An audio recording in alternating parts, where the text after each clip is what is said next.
Cybercrime is rising. Everyone's a potential target. You may think you're safe. Are you?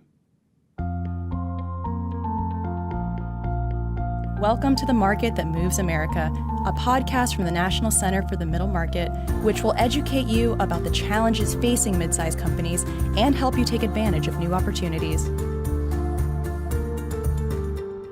Today's podcast is about what middle market companies can do to create first-class cybersecurity defenses, even if they don't have deep pockets. I'm Tom Stewart. I'm the Executive Director of the National Center for the Middle Market at The Ohio State University Fisher College of Business.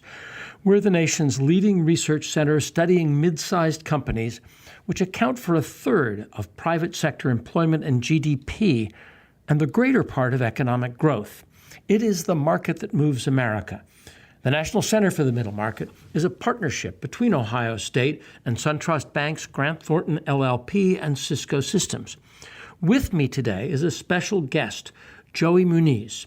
Joey is a systems architect at Cisco, one of NCMM's sponsors, and a cybersecurity expert. He's the author of several books published by Cisco Press and others on cybersecurity, a blog called The Security Blogger, and he's a highly regarded source of insight and best practice about data and network security. Joey, we're really pleased to have you here. Welcome. Thanks for having me. Looking forward to it. Let me just put a couple of data points on the wall, and then maybe, Joey, you can respond to them. One of them is that cyber attacks are an enormous cost and a growing cost. The number I saw for the global economy is that the cost of cyber attacks is something like $450 billion. That's billion with a B. That's $500 billion. And that in the United States, and the U.S. is like, I think, about a quarter of all the cyber attacks. And in the U.S., the average cost of an attack is $20 million for the average cost. Now we read a lot about the impact of cybersecurity attacks and hacks on big companies. But Joey, these impacts hit the middle really hard too, don't they? Well, it's interesting. I mean, if you think about the middle, well, I'll do it in three categories: large, medium, and small. Small being like a restaurant, medium being like a somewhat established business, and then large being like a Walmart or Amazon. I mean, who do you think is the biggest target? It's not actually the larger companies. It's really the small companies. And the question is why? And the answer is kind of obvious. The large companies have budget, so they're going to have security, where the small companies like your Thai restaurant or a church or something, the attackers know these are easy targets. They know they don't have the next gen firewalls and all that kind of stuff. So therefore, they're the easier target. However, everybody really is a target.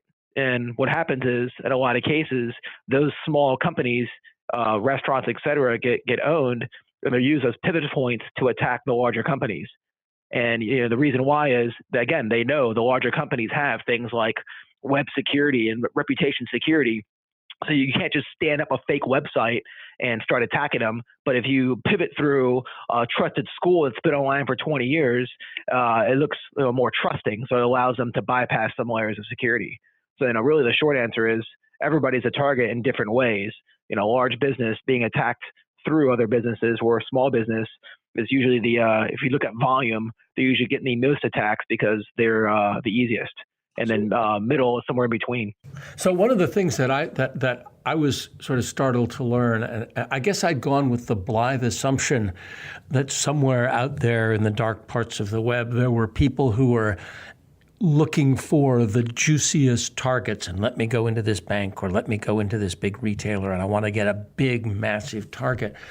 But one of the things that I've started to learn is that in a world of ransomware, the size of the target almost doesn't matter.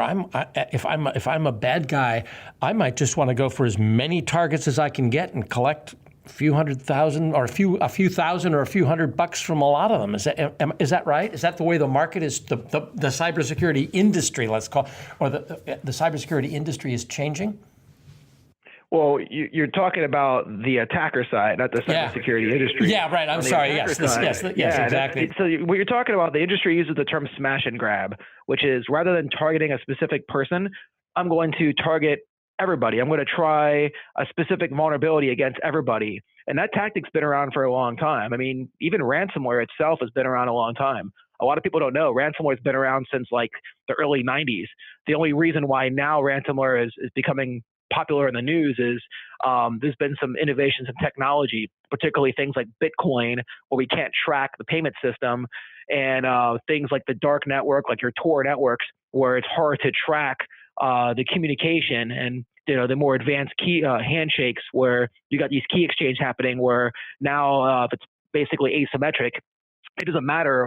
The bad guy has the private key. You can't get it. So it's these various technologies that have allowed ransomware to become what it is. But it's not like, I mean, attackers have been doing smash and grab, which is I'm going to find, let's say, a struts vulnerability or a Flash vulnerability, Java vulnerability. They'll find something that is common amongst multiple systems, and then basically use something like mass scan the network, and basically try to identify devices and see if they have that vulnerability. Like, that tactic has been around forever. So I would say the attackers, they're using the same tactics. They're just changing it around a little bit. And ransomware is just the flavor of the month. So that means that I'm a target, whether or not I think I'm a target. Right? I'm not a target because of who I am. I'm a target because I have an IT. Like something that at least you know. Think about the times you don't know. I mean, ransomware tells you I've owned you. How many times has there been breaches where you don't know? So, I mean, ransomware is scary, but I would say the stuff you don't know is even scarier. Talk to me about that. The story is that there are two kinds of companies that have been hacked and companies that have been hacked but don't know it yet. Yeah. Actually, there's a guy called Curbs on Security. The whole joke is he's also a very popular researcher and blogger. People have said Curbs is my IDS, meaning I find out I'm owned because this blogger will blog that I'm owned, and then I don't know it. I find out after the fact. But yeah, I mean, that's unfortunately that's a popular saying because it's true a lot of cases. People they invest heavily on the bringing up the brick wall. They'll buy like a firewall. They'll buy some technologies which are important by all means, but they'll put all their eggs in one basket. They'll even say, I'm going to layer firewalls and buy multi-vendor firewalls. That doesn't necessarily help you for what happens when things get through the firewall. And I make it very simple. Basically, if I'm going to own you, if I'm going to attack you, I'm going to try to basically take advantage of a vulnerability. That's basically exploitation. Once I do that, I'm going to do something on your network. And what a lot of people don't realize is they just look at that exploit, the attack. So they buy antivirus, they buy firewall, they buy IPS, all these signature-based technologies looking for the attack. What they don't do is they don't have anything for when the attack works. And then when the attack works, people get inside their network, hence insider threats, and they have no what we call east-west or no lateral movement, no insider technologies, so they're blind. And they literally have no validation that their firewalls and IPS are working because there's nothing inside to make sure to check to see if something gets through. So in a lot of cases, you have these companies buying next-gen whatever, getting overconfident in their security, thinking they're great, but they have nothing on the inside. Hence, they've been owned for 3-5 years, like you're talking about. They just don't know because all they can see is what's on the perimeter. They have no internal defense. So I'm a castle with a great wall, but nothing inside.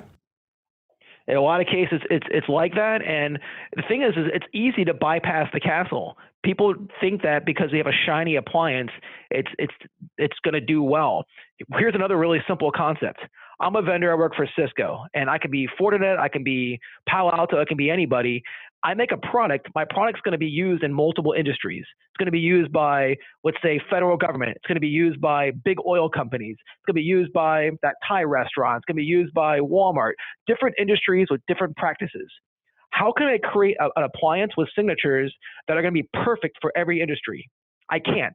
You just can't do it. So what happens is I create a best practice type signature base and say, this will protect the majority of stuff out there. It's up to you to tune this. And 99% of the customers aren't really tuning it.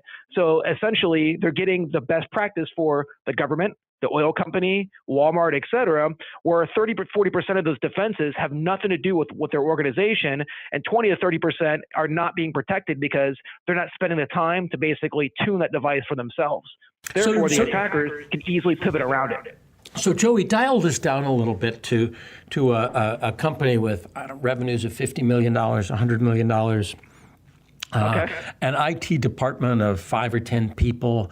When we think about, and maybe not enough resources to put a dedicated chief information security officer in place.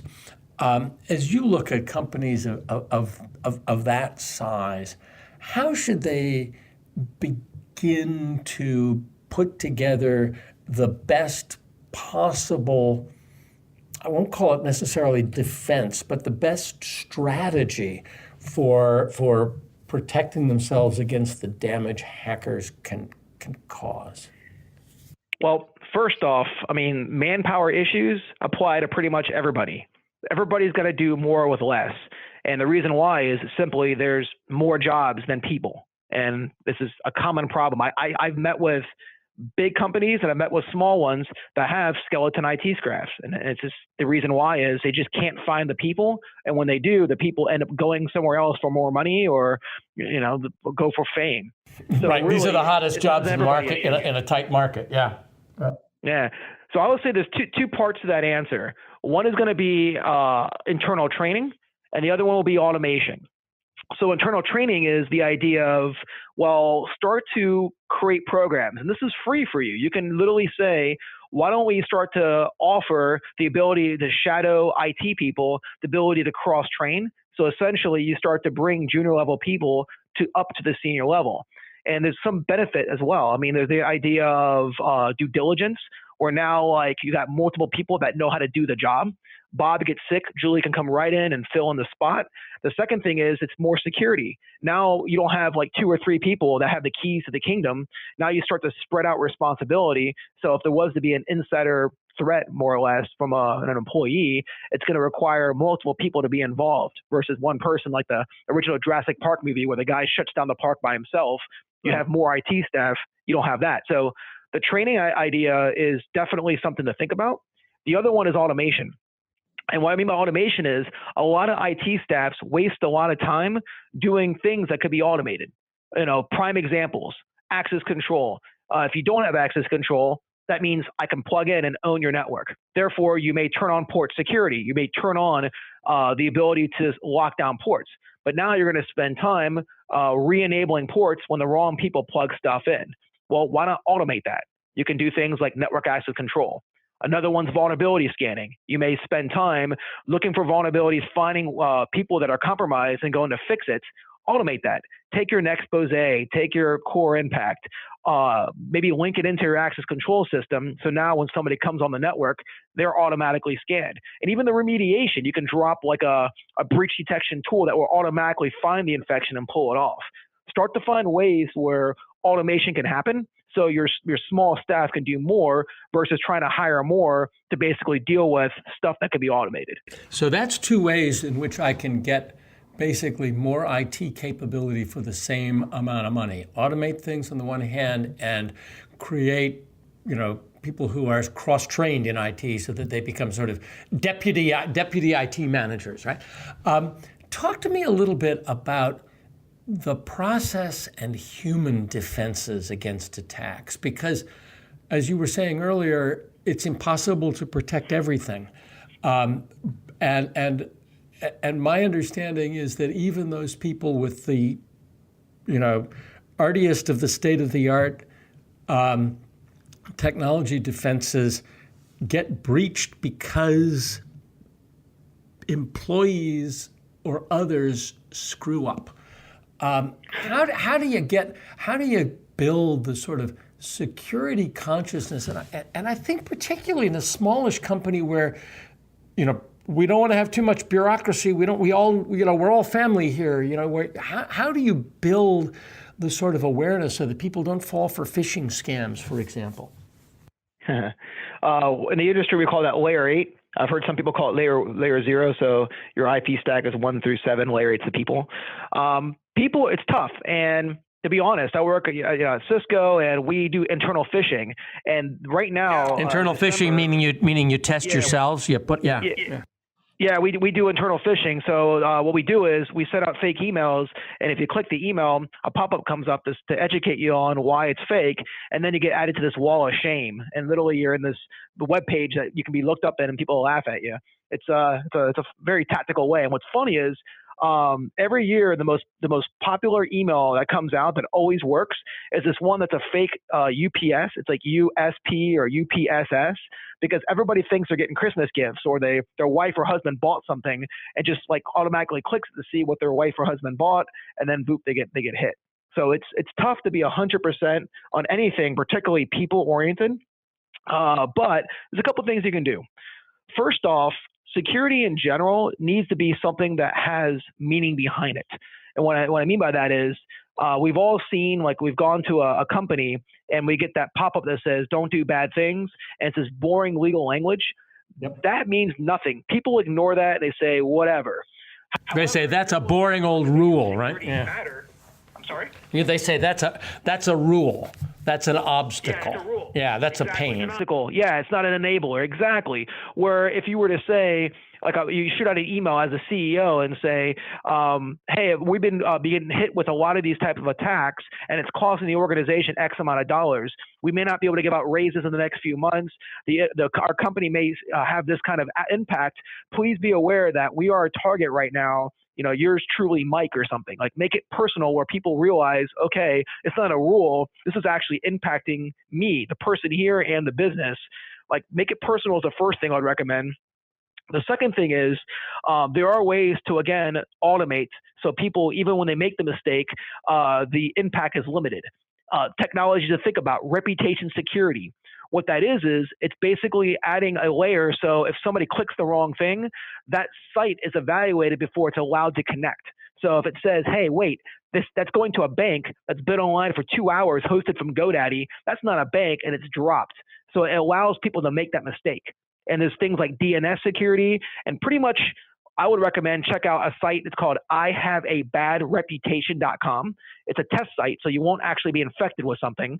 But again, IHaveABadReputation.com, and see if you get a block page or not. If you don't get a block page, that means you do not have reputation security. That means if somebody clicks the wrong thing, it's very likely they're going to get owned, because you're basically allowing any website to communicate versus trusted sources.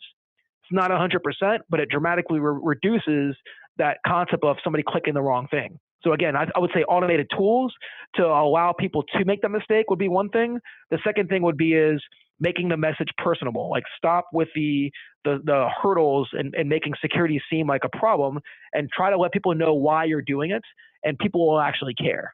I heard a story about a year ago from a woman who runs a family business. Her grandfather had started it, I think 75 employees in Cleveland. And one Friday, this was not penetration, but this was a ransomware attack. And one Friday at 4:59, suddenly the computers went dark, and it was send us X number of Bitcoin by such and such a time, or we'll shut we'll destroy all your data. And this woman describing the event a year later was in tears, thinking, this is the business that my grandfather started, my father built, and that I inherited, and it's going to blow up on my watch. And she was all right. She'd done the things she needed to do. She had backup for all her data. I don't think she ended up paying the ransomware. She was able to get around it. She knew the right people to call when the attack came, so she was all right. But when you talk about this being personal, this was personal, and it was not only personal for her, but as she told the story to her employees, it was personal for them. This was an existential threat to the company, she felt, and she wanted to make sure that they all understood it. And so it's just to underscore your point about, this is not just some sort of thing. This is pretty critical, and affects your hopes and dreams. Yeah, I'll tell you this. If you want to learn more about it, I spoke at RSA Europe in 2013, and you can look up a talk called Emily Williams, or you can do social engineering Emily Williams. I basically created a fake person, so I'm a attractive blonde, and became a new hire at a company. So just use Facebook and LinkedIn. and posted Christmas cards around Christmas and got people to click my Christmas cards. And when they clicked it, I used a tool called Beef, the browser injection framework, and pretty much stole their VPN passwords and VP'd in inside their network. And I owned them so bad that my buddy Amir Lakhani and I, to give credit, both of us owned them so bad that in January at their sales kickoff, they had this Emily Williams in their new hire pamphlets, and they announced her during the new hire ceremony at their sales kickoff. So like, it's not as hard as you think it is to do these attacks. And that was a research project based on. Gosh, I think we just hired her. Attacking just from Facebook and LinkedIn. Wow.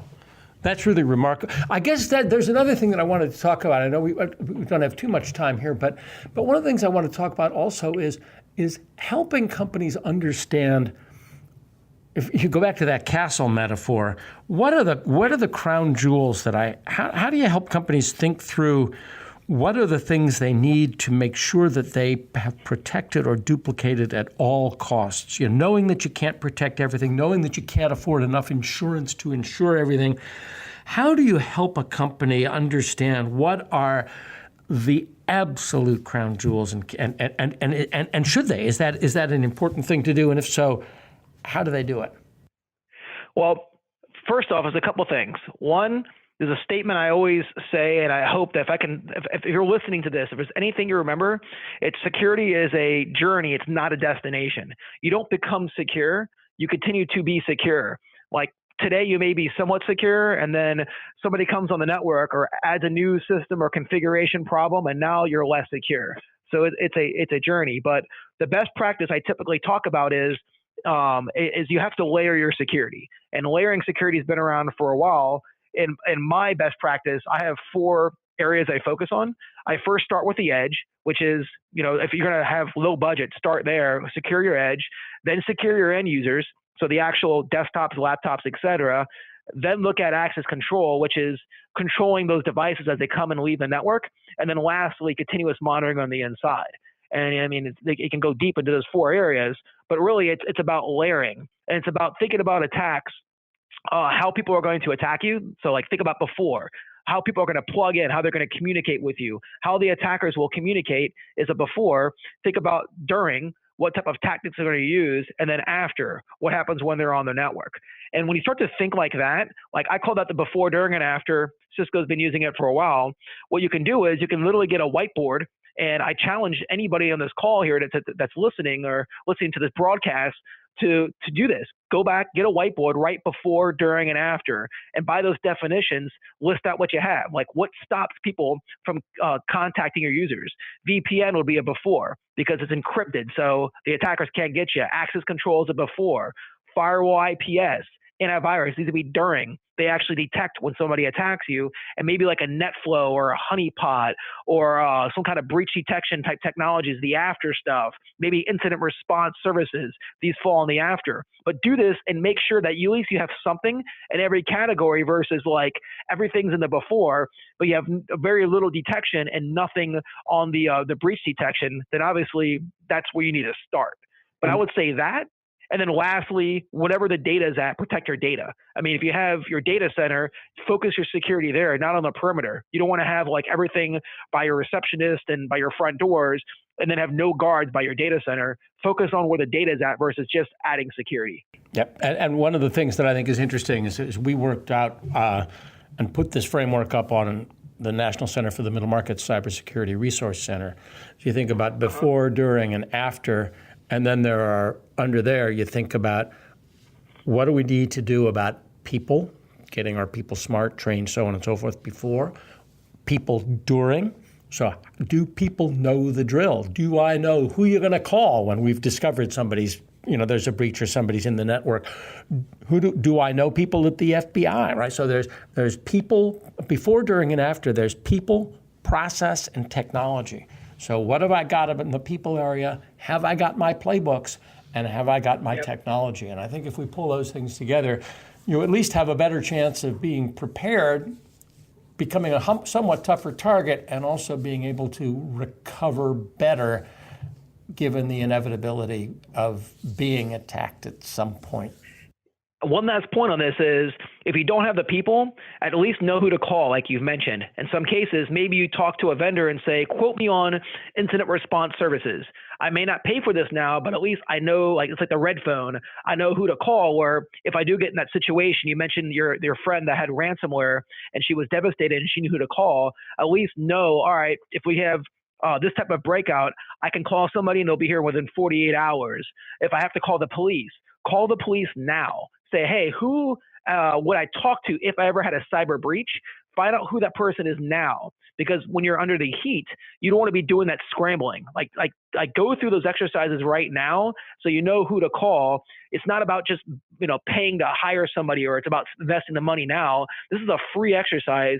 Just do the effort of getting quotes for emergency services and go through like the actual process of calling people so you know exactly who to call. That also will help as well. That's why we have fire drills, right? So with that, I want to thank you, Joey. Joey Muniz from Cisco Systems has been talking to us about cybersecurity and middle market companies, and has really, I think, given us some really good ideas, first of all, about how you can get sort of virtual depth and scale, additional IT capacity where you didn't think you had it, about some of the important the absolute criticality of cybersecurity for middle market companies, not only because they're targets themselves, but because they're targets as gateways to others, and about some of the things that companies need to be doing to think before, during, and after an attack about the people, processes, and technologies that they need to do to protect themselves.